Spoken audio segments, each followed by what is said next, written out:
Good morning, everybody. Boy, it's a busy morning on Hot 97 News. This is a brand new live news show where we talk about all the biggest stories across the country. It is Wednesday, February 11th. I'm your host, Lana Harris, here with Rondell with 2 N's You did. and Million. Hey. Boy, and I cannot keep up with the news right now. There's a lot going on. It's a lot. It's a lot going on. But first, it is Black History Month.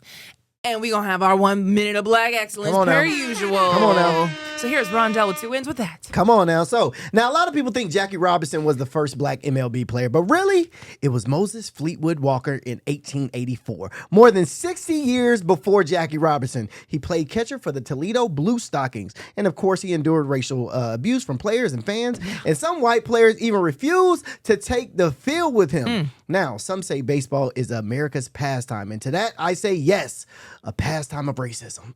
After baseball, he became a successful businessman and newspaper publisher. And honestly, nothing scares white people more than a black man who controls the narrative. Hey.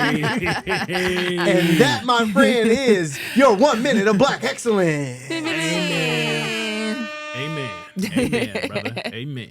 We would usually talk about it, but there's so much stuff going There's on. so much, yeah, we don't have time, man. Okay, so breaking news. The FAA abruptly closed the El Paso airport for 10 days. Everybody was confused, and then a couple hours later, they took it back, so now it's reopened again. They took it back? They took it back, and it's reopened again. What? So let me just give you the background of how this happened, because this really started last night. They didn't warn city officials, passengers, pilots, nobody. Nobody got a warning. They just shut it down like we weren't all about to have 1,000 questions about what was going on here. My first thought, and I play with you not, was either this is a military issue or it's aliens. I'm not going to lie. Because this was very strange. This does not happen. To call this rare wouldn't even be, it's not a thing. Yeah, just shutting down the airport is crazy. Out of nowhere. Yeah. So the FAA, the Federal Aviation Administration, issued a temporary flight restriction that closes the airspace around El Paso International Airport. And it was for 10 days. So from late February 10th through February 20th. They did this last night. So that would have meant that all commercial flights, all cargo flights, all private flights, all of them would be grounded and could not take off or land at the airport during that 10-day stretch. And they said that this was for a special security reason, but they didn't deign to explain what those security reasons were. And then they classified that restricted airspace as national defense airspace, meaning it's treated like a protected military or defense zone while that order would be in effect. And yeah, it's just totally abnormal for something like this to happen, especially for this long without an obvious reason, like a natural disaster or some kind of infrastructure failure. Right, yeah. So I'm looking at it right now. Hurricane Katrina had a restriction at one point in time. It was 18 days. And the most that we've actually seen, the longest that we've actually seen of a airport restriction was during 9/11. Yeah. There's also been airport restrictions during volcanoes.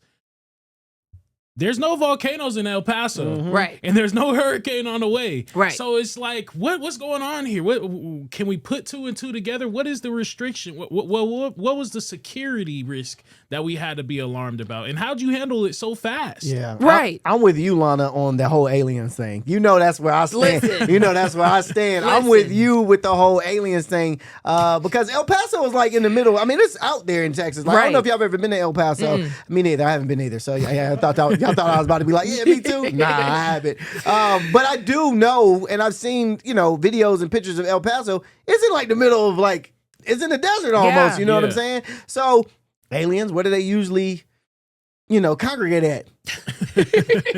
In places like that. You feel me? So Listen, that's what I was thinking. there are people that I've talked to who either know El Paso or have been there and traveled there and say they do notice lights that will be in the sky that people just know out there are a thing, and there's no real way to explain it or know what's going on. They just kind of live their lives as normal. But this is kind of a funny, lighthearted way sort of talking about what's going on here, because this was very serious. They basically said, and by they I mean the FAA, because they have designated this as a national defense airspace, they said that the government could use deadly force against any airborne aircraft if it's determined that that aircraft poses an imminent security threat. They warned pilots who didn't comply with these restrictions that they may be intercepted, detained, and interviewed by law enforcement and security personnel, and could be hit with civil penalties and lose their pilot's licenses and might face criminal charges.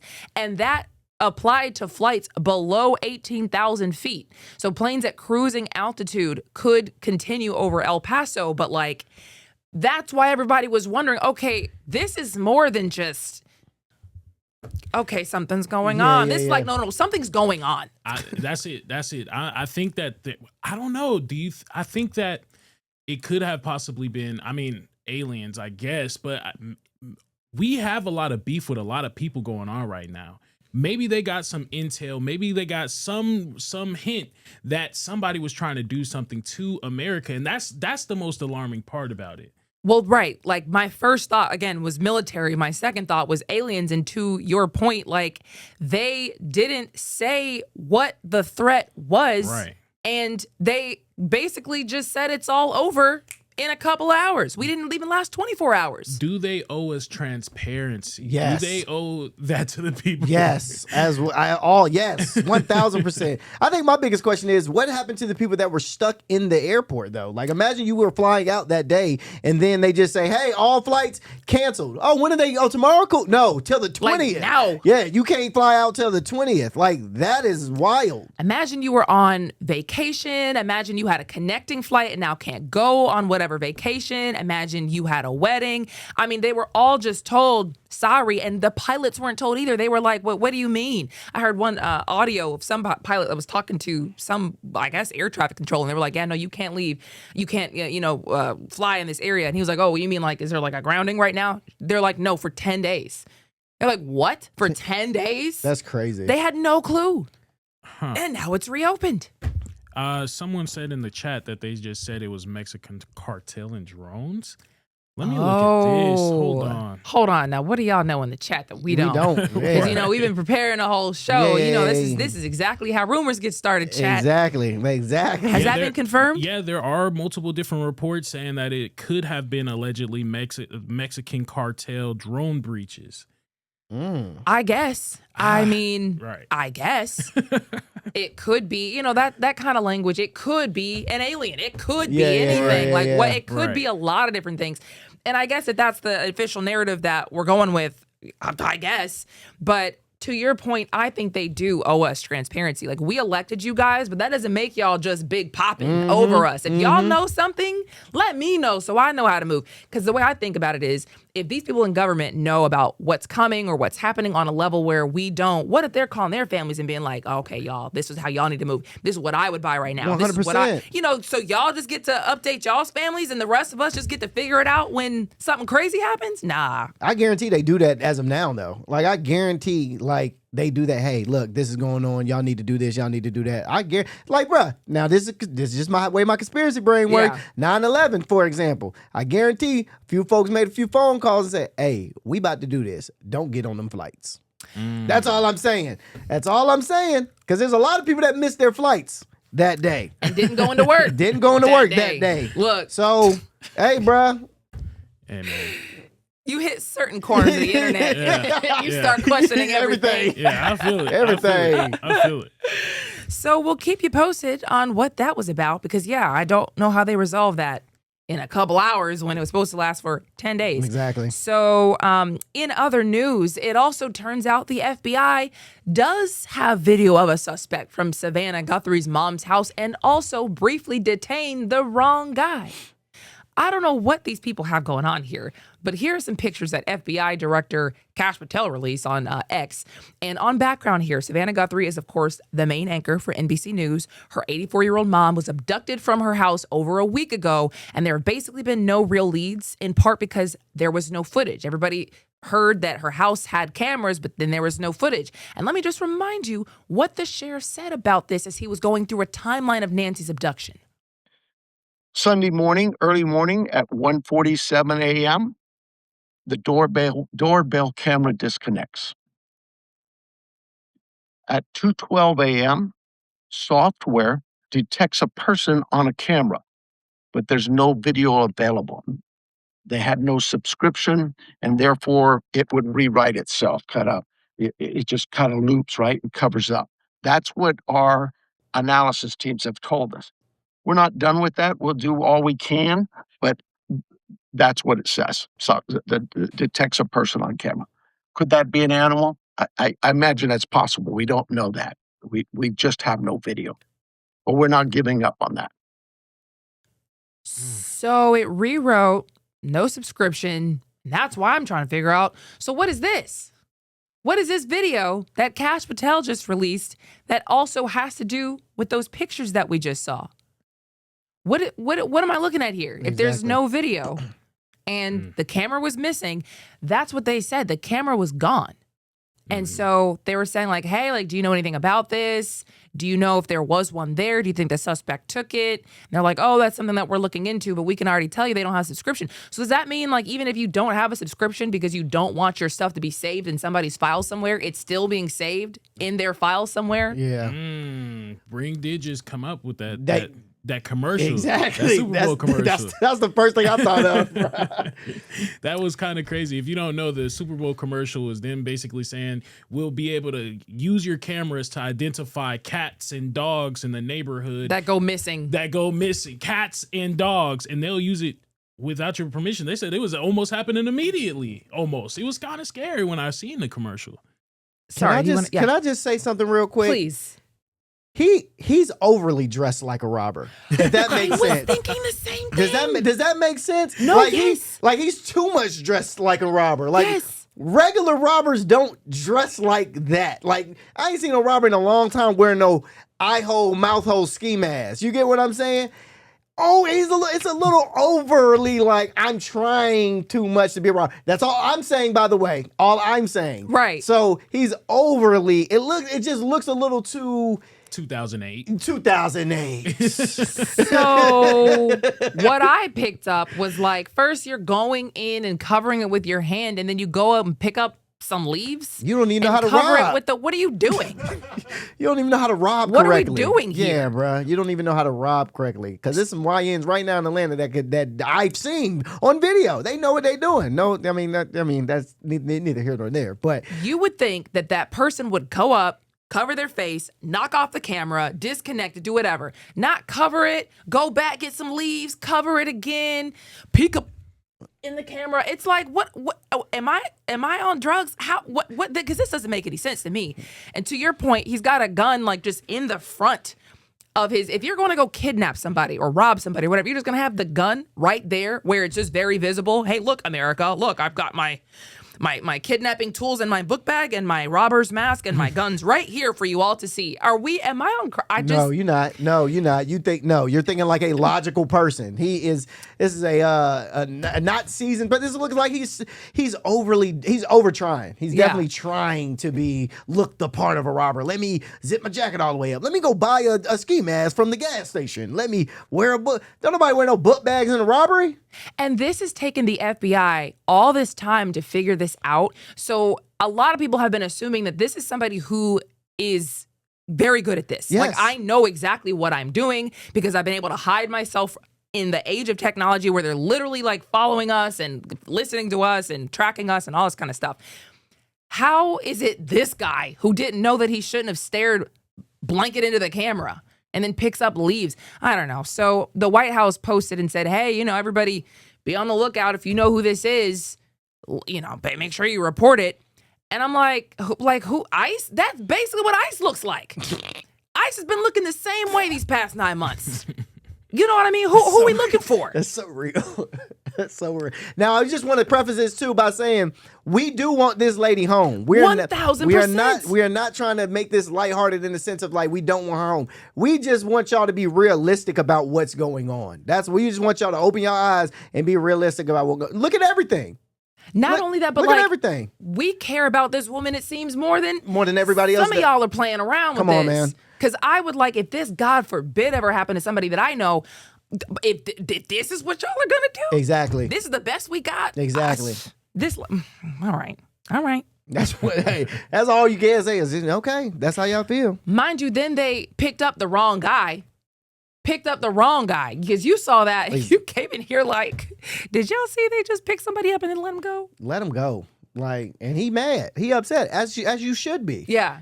We actually have a piece of that interview from CBS News. Here's what he said. Help me against my will. They didn't give me my rights until 2 hours later. Did you have any idea? No. This is about No. Kevin, do you know who Nancy Guthrie No. is? That's the problem. No, I don't know anything. Well, you know who Savannah Guthrie No, is? no. No, I don't so- follow the news. Right. I don't watch. You don't watch the Today Show. No, So this was a complete Yes. shock. it was. I mean, I hope they get the suspect. 'Cause I'm not it. They better do their job and find the suspect they did it so they can clear my name.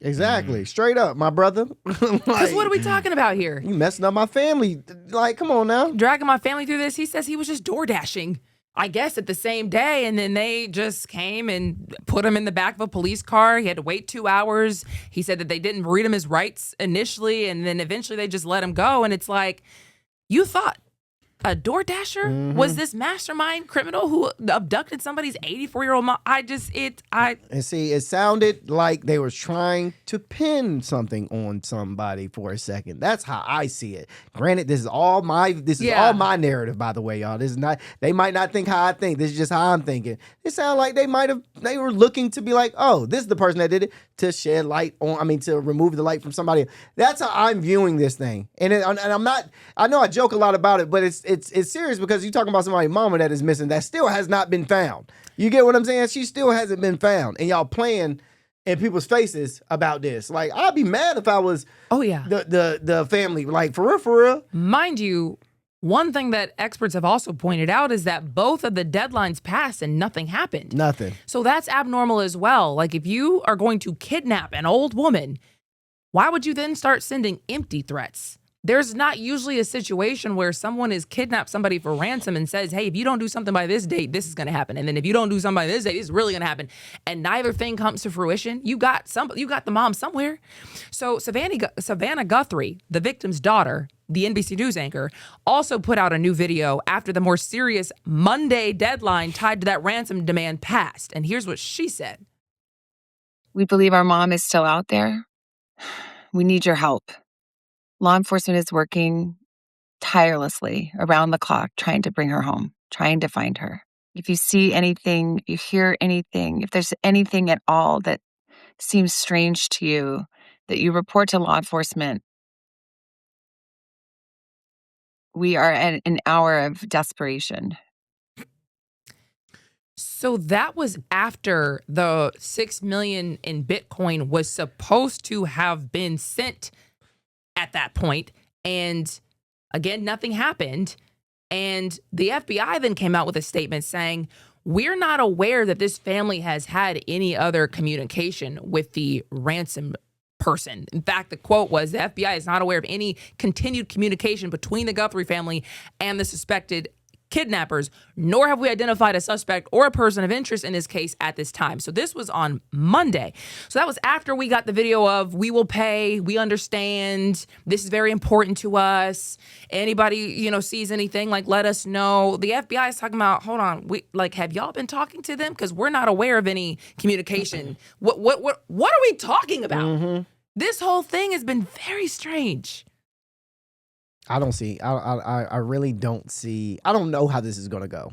I don't either. I don't really know how this is going to go and how this is going to play out. And I'm a little nervous as to whether this ends badly or this ends goodly. And is goodly a word? It's not, but we follow. Okay. We Y'all get what I'm saying? So I really don't know how this is going to end. I mean, we all want her to come home safely. You know what I mean? But right now, it seems like y'all playing in our face. Like, honestly, it feels like y'all are playing, they're taking us for boo-boo the fool, and I don't really like that, because y'all it's too much shady stuff going on. And I don't ever even want to talk about Savannah or a sister or a brother and, their whole things, because, I mean, those are, everything looks off right now, and it's making me very mad, because this could easily be fixed.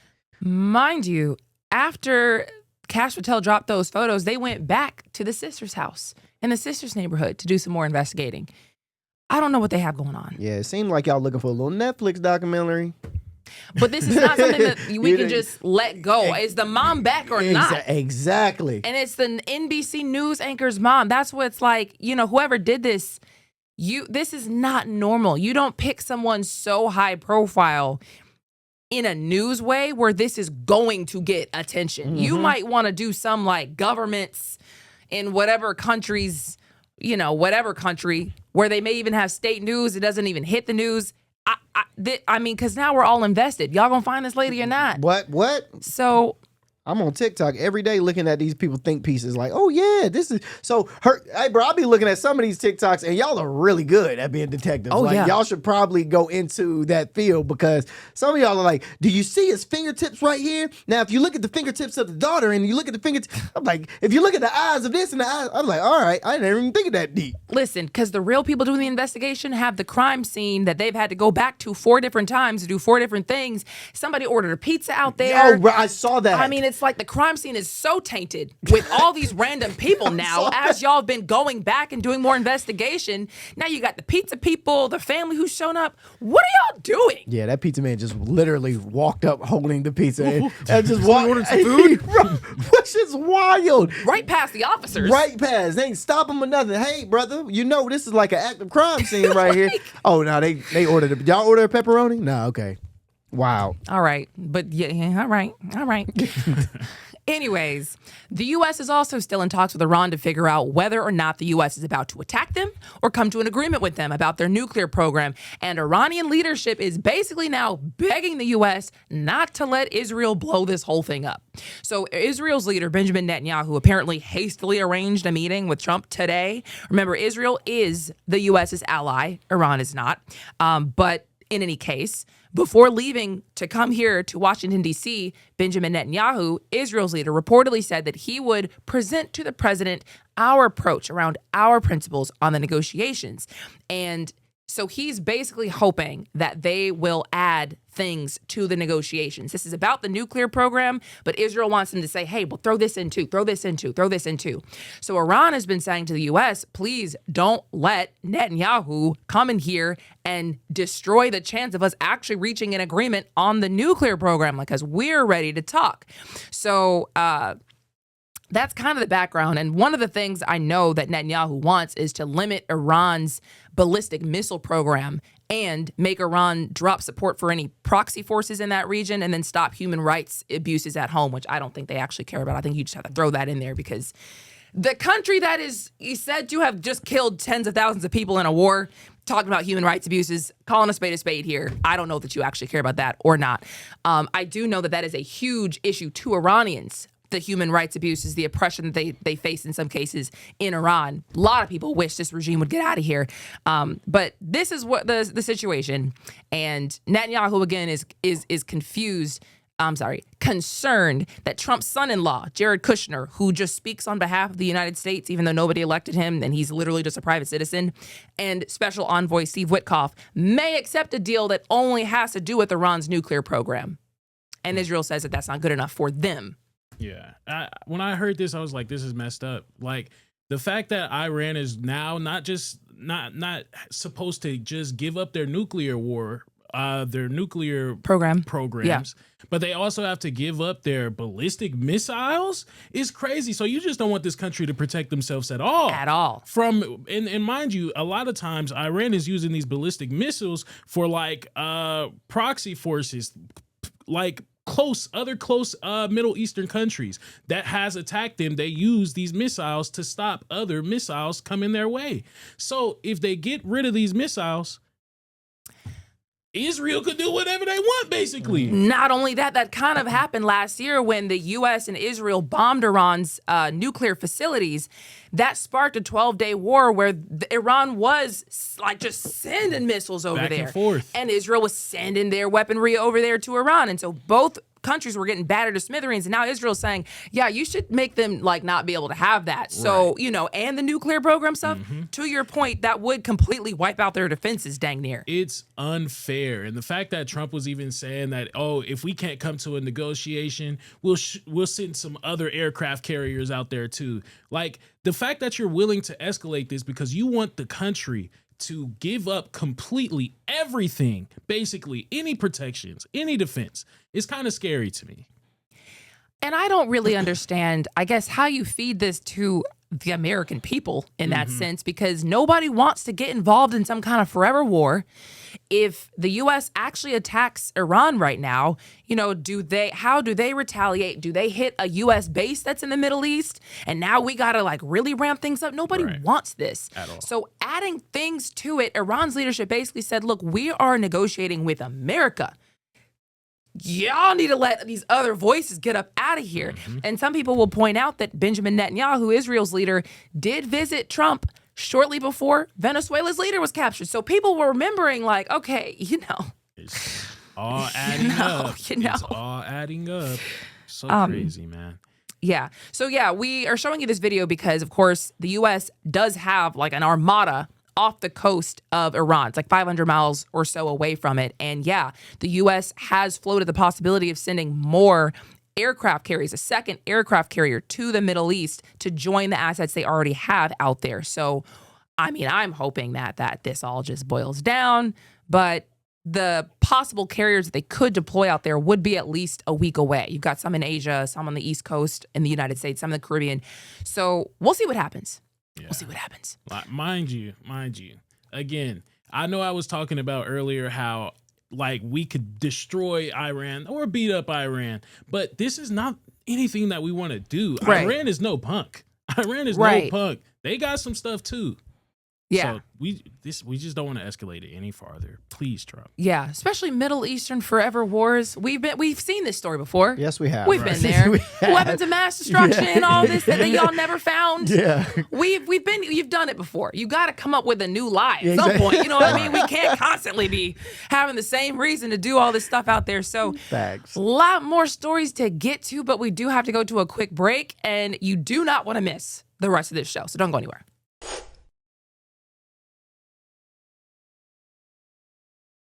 Welcome back to Hot 97 News on this very, very busy news day. And I can tell you, if the U.S.'s goal is to make life horrible for Cubans with this effort to cut off their oil supply, it's going very well. Very well. Life is getting very hard for people in Havana. In fact, Havana is now rationing health, transport, and school services, and multiple airlines are either not flying there anymore or figuring workarounds because there's just no fuel. So there's now a shortage of aviation fuel, and on Sunday, Cuba warned all those airlines that jet fuel would not be available from February 10th yesterday to March 11th. So Canada's largest airline, Air Canada, just stopped flights going to Cuba on Monday and said that they're going to just operate some ferry flights just to pick up the 3,000 people they have currently there and are trying to come home. But for the rest of the flights, they're just going to have to tanker in extra fuel and then just make some refueling stops wherever they can if they have to. There are also some European airlines that say that they can continue flying to the island, but they're going to have to go and refuel in like the Dominican Republic or other places. You do have American Airlines and Delta who say that they can continue operations because they are premier. Don't know about Spirit. Spirit don't go that far. Okay. We don't want to go to Cuba anyway. But the U.S. is trying to cut Cuba off from oil deliveries from all the neighboring countries that they used to get it from. So that's just making the fuel crisis they already had there a lot worse. So this is also going to be a blow to their economy because that's a lot of visitors they're no longer going to be getting.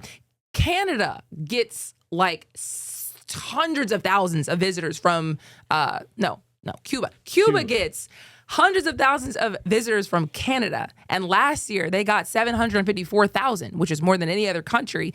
And apparently I looked into that because I'm like, why did Canadians just go to Cuba like that? And they're allowed to.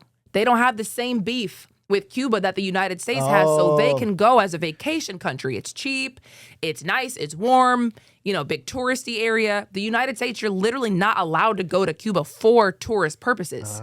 So you can't help out their tourist industry from the U.S. You could go if you're visiting like a family or for educational purposes, whatever, but the U.S. is really trying to starve them out of money however they can. That's crazy, which I didn't know.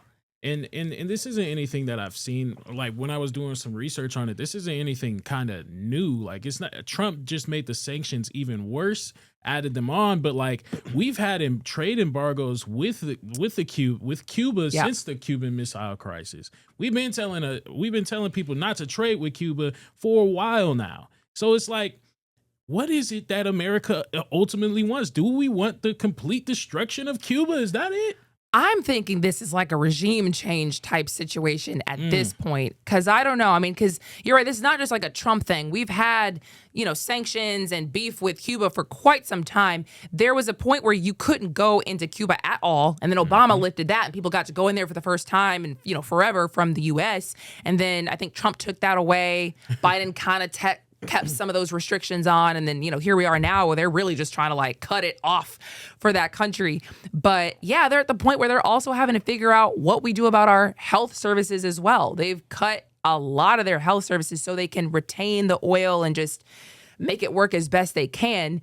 But they've also had constant blackouts, long lines at gas stations, and it's tough. It's tough for them out there. It is. I've heard interviews of people saying that they can't even go to work. Ooh. Like there's no like Transport. I cannot drive. I Yep. cannot drive to work. It's too far away from me, so I just cannot go in because of it. Yeah. So you're messing up. You're destabilizing a whole like economic system. That's not just communities. That's a whole economic system that we're destroying right there. Right. Now, to your point, though, Million, we got some hustlers here in Atlanta. Gas ain't stopping no real hustler. You dig what I'm saying? Like I know folks that'll walk 4-5 miles to get to work. You dig? That's all I'm saying. But no discredit to Cuba. But I'm just, what I'm saying, we got some hustlers. That's all I'm saying. So there, I guess, apparently is something that Cuba can do. The United States President Donald Trump says that Cuba could avoid a total cutoff by striking a deal with the United States, potentially requiring the return of property confiscated from Cuban exiles back after the 1959 revolution. But that to me is like, wait a minute, y'all are doing all this so somebody can get their stuff back from Cuba? Because the people don't have nothing to do with that. Trump has called on Mexico to suspend oil shipments to Cuba as well. He's threatened to tariff any country that helps Cuba with oil. Venezuela used to send a lot of oil to Cuba, and the U.S. kidnapped their president, so now they don't send anything. So they've already squeezed them on the Venezuela front, but now they're saying, any other country who wants to send oil to Cuba, think again. And so now the Mexican president, Claudia Sheinbaum, says that, she's hoping that they can come to some kind of diplomatic resolution here so that they can keep helping Cuba out. They have vowed to send, actually they did send on Sunday, shipped more than 100 tons of humanitarian aid to Cuba and promised more support as well. So maybe we can't send oil. Maybe we can just send y'all food since maybe you can't produce it as much. Maybe we can send you guys supplies. Maybe we can send you something to help you out. Even Russia's trying to figure out how to help Cuba. And a spokesperson said that the U.S. is putting a chokehold on Cuba and that Moscow is discussing ways to solve the problem or help them. And so I'm like, dang, not even Russia coming to be a good guy for them? Yeah, it's wild, man. So even with the whole deal thing, it kind of threw me off. I was like, chat, give me some reasons why we want to be out there in Cuba. Yeah. Y'all tell me which one of these reasons makes sense the most, all right? It says that the U.S. cares a lot about migration flows. Does that make sense? Like Cuba could increase enforcement cooperation, accept deportations, and strengthen migration agreements. You think we care about that? As in, like, people coming from Cuba to the United States. Right, Do we care so much that we're going to... Okay, what are your other options? Other option is because Cuba is 90 miles away from Florida, limits military cooperation from Russia and China, no foreign military bases. That makes like sense. That makes makes sense. But when I heard this one, I was like, oh, that's it.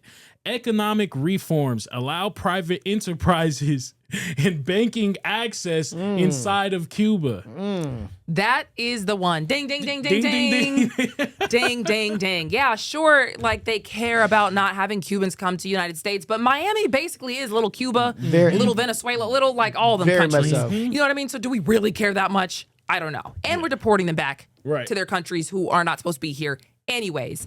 As far as the military situation goes, meeting the threat of a foreign government who's an adversary like Russia, putting a Russian base right there where it can reach into the U.S., that is a problem. I mean, that's been historically a problem. So do we do this now because of that?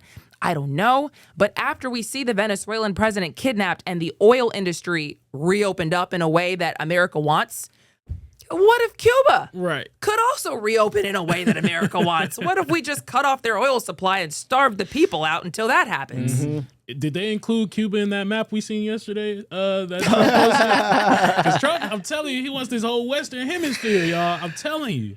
Well, I can also tell you that somebody who is making off pretty well is Israel. Because guess who just got an oil shipment from Venezuela for the first time in years?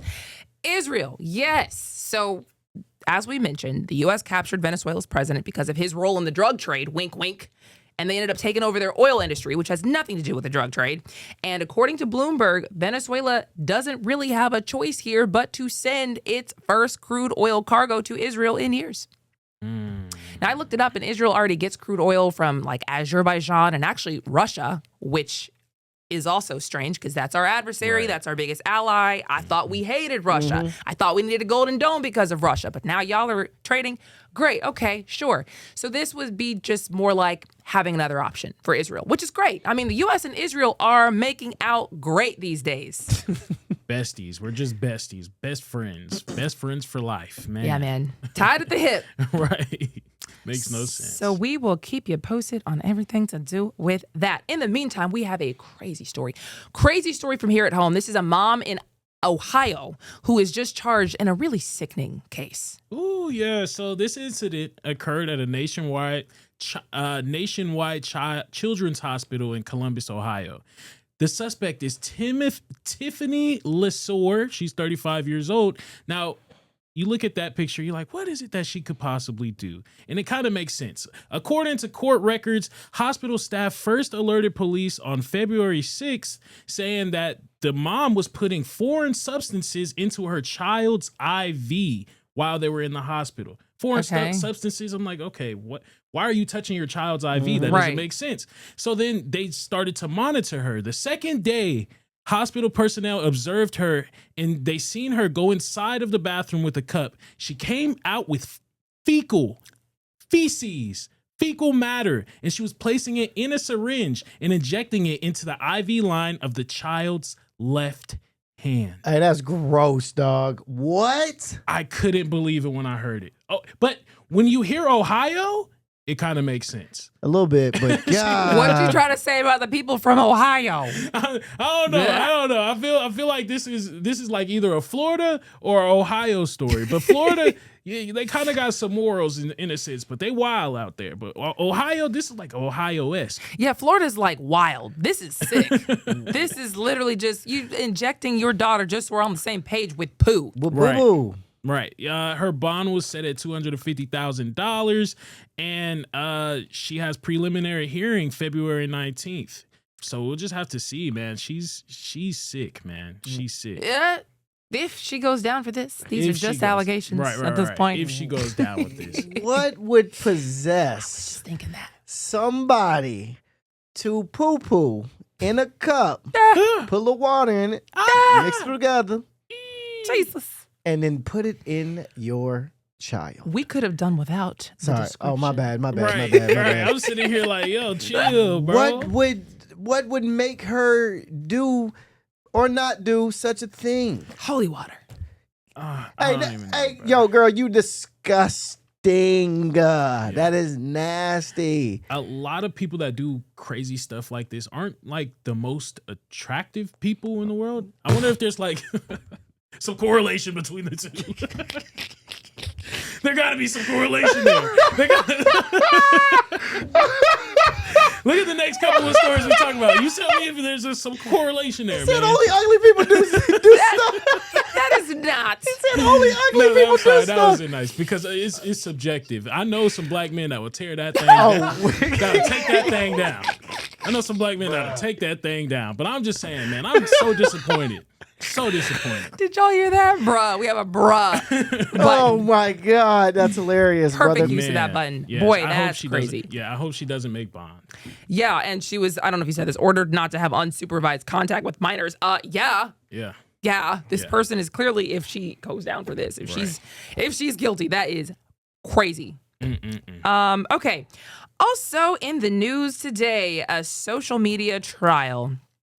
These are the world's largest social media companies that have been accused of creating addiction machines. This is a landmark case, started in California. I'm pretty sure there's just a lot of different cases you're going to hear about as the years go on in relation to this, because we have all been on social media. That stuff is addicting. It is. All of it. It is. And they do it on purpose. So basically, this is a case that stems around a girl who they're not naming. They're just calling her KGM, her initials. This person said that they basically suffered mental health issues as a result of the social media addiction. And her lawyer, I believe it's a woman, his or her lawyer, said that these companies built machines designed to addict the brains of children, and they did it on purpose. And now, of course, lawyers for Meta and YouTube, which is why we have it here for you to let you know who we're talking about here, they say it's the parents' fault. It's not my fault y'all's kids don't know how to act, and you're not teaching your kids how to operate on social media. So that's probably just their fault. But she said that, well, I keep saying she. I don't know why I keep saying she.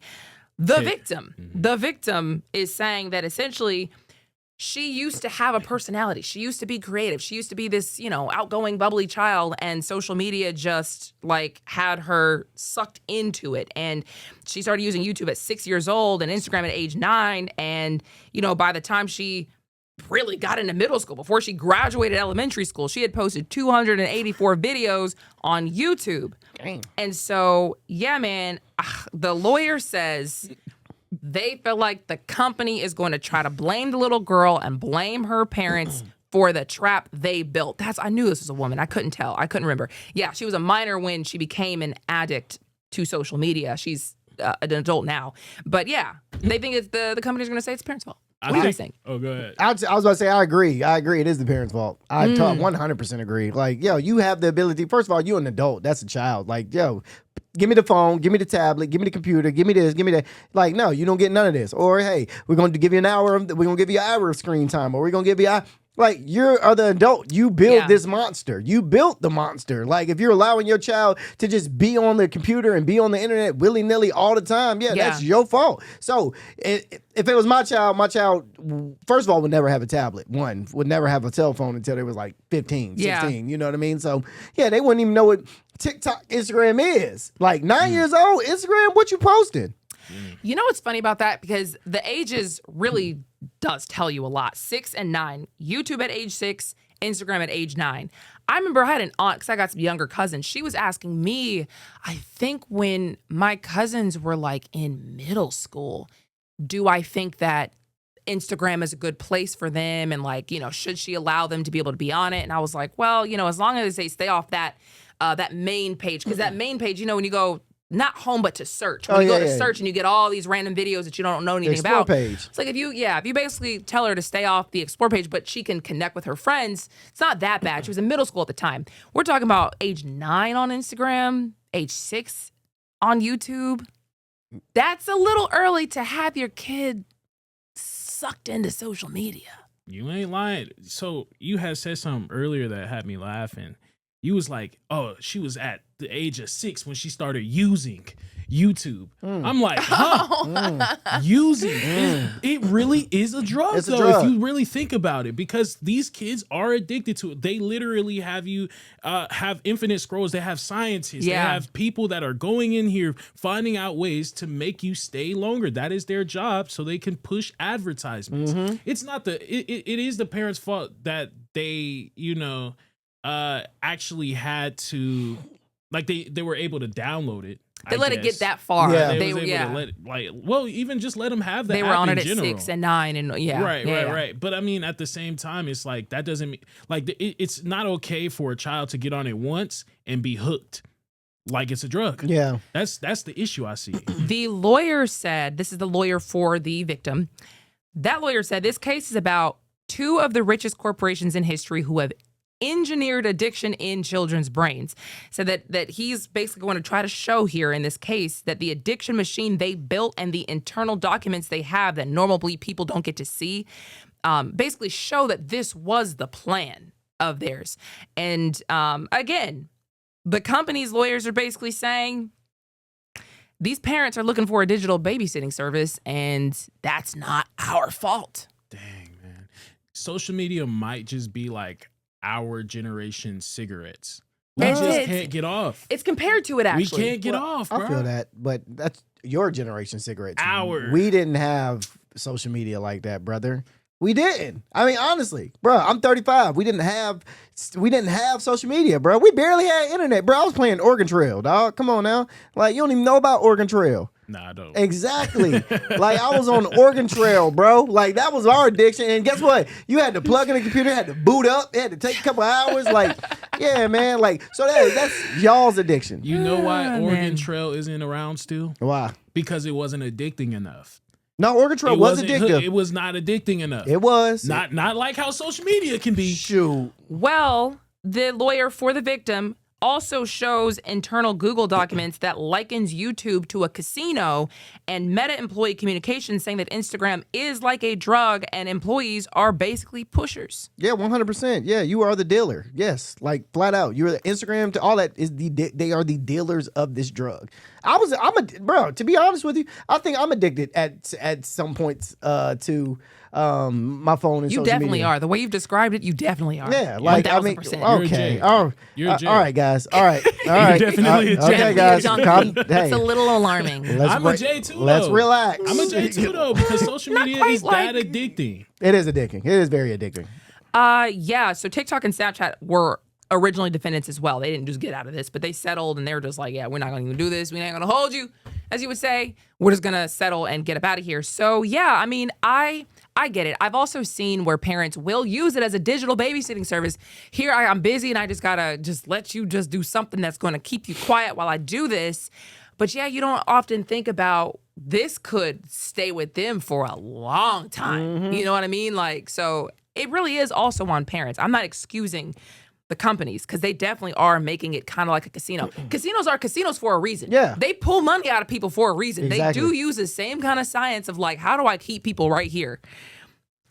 If YouTube and Instagram, are allegedly doing the same thing to kids on purpose, is that really good? Is that really like beneficial for society?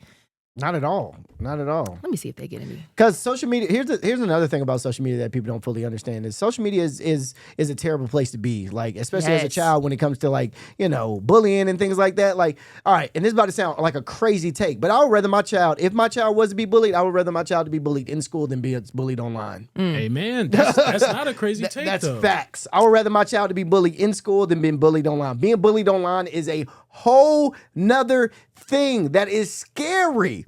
Like, very, very scary for a child to read those comments and read those things. And kids can say literally whatever they want to say over the internet, but would never say half of the stuff in front of that kid's face. So, yes, I would rather my child be bullied in person than be bullied online. So, my kid would never have any social media up until they're like 15, 16, maybe even 18. I don't know. The issue with that is though, like if we are saying that social media is like a casino, the reason why they're not being sued as much is because you're not gonna they have people that won't let you bring a child into a Flat casino. out.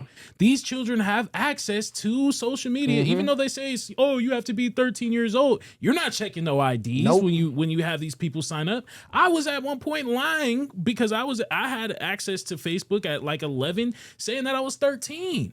So like, what they need better guardrails. They actually need to do something to stop children from getting there. Yeah, I just looked it up too to see if these social media companies get any kind of like government money or funding or help in any kind of way. And yeah, they can receive public financial support, which means that we're all paying for this in ways where it's like tax breaks or tax incentives or infrastructure and real estate style support. The government might be a customer, which, all this stuff we're talking about is financially beneficial to them. So if we are going to put them in a position where they're getting so much public money, let's make sure you're not also like harming our kids for your benefit.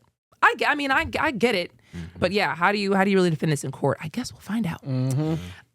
You know what is also a talker that has the people talking? Glorilla, who's a rapper. She is in the middle of a family feud, and we want to kind of hear you guys' takes on it and talk about this. So what's going on here? All right, so if you don't know, Glorilla's sister, Blowrilla, that's what they're calling her, has... Really? Glorilla, yeah. Brorilla. Bro-rilla. 'Cause she's a Brorilla. lesbian. She a Oh. lesbian. She a stud. Yeah. Yeah. Glorilla's sister, Brorilla. Brorilla. We should just move on. Bruh. Glorilla's sister, Brorilla, Please. is claiming that she needs a handout from Glorilla. She's made claims online saying that her sister hasn't given her access to her money, her wealth. She says that she was broke. She was so okay. So Brorilla. My gosh. I'm stuck. Glorilla and the Blowrilla is throwing me off. All right, so Brorilla This is one of her claims. She said she was so broke that she almost ate a roach. Her mother is still working for FedEx, and she also has claimed that she is embarrassed to be recognized as Glorilla's sister in the club, and when she leaves the club, she has to get into a Chevy Malibu. So she's basically saying Glorilla needs to give her some money. Here's the thing, man. Here's the thing that people don't fully understand. You knew you was a ain't nothing sibling when you grew up. Like, we knew everybody has that ain't nothing sibling. We know that this person ain't gonna be nothing when they grow up, and they know I'm gonna make it. Yeah. So it's not my duty as your sibling to give you what I got. Here's a lot of people think that when I make it, I'm supposed to take care of my family. Hey, bruh, that's not my job, all right? Now, if I make it, am I going to help out where I can help out? 1,000%. But is it my duty to be like, oh, Rondell made it, now he got to take care of all of us? No, that's not my duty. Y'all are all grown. Everybody should be already having their own motion going on. Y'all shouldn't be waiting on me to make it so y'all can, all right, now they own, so he owe me. No, I don't owe you nothing. I feel very similarly because I would help my family out for sure. Like, it depends on how much money we're talking about here, because you can't also like count someone else's pocket. For sure. You can't say like you should have enough money to fund my lifestyle too. You need to get a job. If you're thinking about eating a roach, I mean, please call me before you eat the roach. I'll give you some food. At that point, you just eating roaches because you just trying to be dramatic about some things. Because there's never a world where you need to eat no roach. Not in America. I mean, come on, my guy. I mean, go to work. So that's where I'm like, you know, if Glorilla has a house that she's afforded and bills that she's afforded and a car that she's like, okay, I got these things because I'm proud of myself and I work really hard. You don't know how much of her money is going towards like her lifestyle to say that she should just be taking care of the entire family too. And where does it stop? The mom, the sister, the uncle, the cousin, the auntie, the uncle, the grandparents. Like how many of y'all do I need to pick up before, you know, we start asking like, so what are you doing again? What is your job? Because mind you, Glorilla has 9 siblings. That's 10 of them. Oh, yeah. That's 10 of them. Oh. That's 10 of them. And I didn't birth all y'all. I'm sorry. That's what I'm saying. So she's basically, so her sister is saying that because we slept in the same bed together, rats and roaches, you give me money. She actually said, to your point when you said counting pockets, she literally said, I check my sister's net worth every day. God, dog. Oh my God. Now that sounds like that's a little much. What you do? Someone might be a little jealous. This is what you do. You pick your favorite sibling, and that's the one you help out the most. If you got 10, you pick one. At the very least, y'all are about to be working for me. Oh, bro. If you want money, payroll. I have laundry that needs to get done. I got food that needs to get cooked. I got groceries that need to get got. I got some things that you can be my personal assistant, and then I can give you a job to where you're making my life easier and I'm giving you some money. Like, that's beautiful. I think it's beautiful when people like will pay, you know, their siblings or whatever to do, like, you know, make a whole family business out of something. But this type of time, I got to get into a Chevrolet Malibu. Girl. A Chevy Malibu. Overly. People are starving Kim. You remember when Kim Kardashian's diamond earring fell in the ocean and she's crying? My girl. Yeah, you'll be all right. Well, let us know. Is Glorilla responsible for her sister Brorilla? All right, at least we got the name right before we leave. I don't know, bro. We have to go and leave that right there. But we are right back with more Atlanta stories after this break.